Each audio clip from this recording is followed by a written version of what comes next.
Salamat po sa araw, aking Ama. Nanalo na naman po kami sa ikong banal na palambahan. Lord, dinadalain ko po ang araw na ito. Naipawin ko po ang bawat isa. Kung ano po ang aming pong mga nagawang kasalanan sa araw po ito. Ikaw na po, paano ka tawad sa amin. At ituro mo po sa amin ang tamang landas na ating pagtutunguhan. Nawa, Panginoon, ang araw na ito ay magkaroon po ang katagumpayan. Amin pong palanambag tayo sa iyo.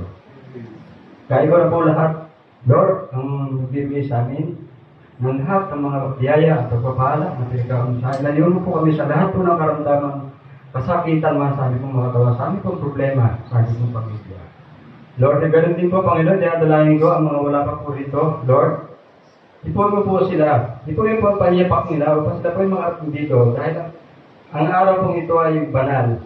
Araw po pagsamba namin sa iyo po sa Espiritu at katotohanan. Lord, ipon po ang bawat isa na parang po sila dito ng maayos at ligtas. Lord, dalangin ko kung anong po ang mga problema nila.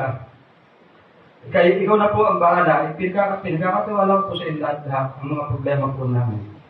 Lord, ganun din po ang iyong tatayo sa araw pong ito.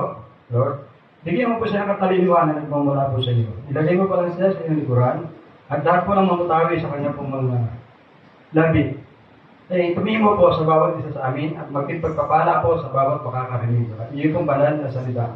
Lord, kaya po nagpapasalamat po ko sa iyo sa araw na ito sa pagbibigay mo po sa amin ng pag-asa sa araw-araw namin pong ginagawa sa mundong ito. Kaya Lord, binabalik po lahat sa iyo ang pagpapala at sa amin po ang pagpapala at binabalik po sa lahat ng papuri sa pangalan po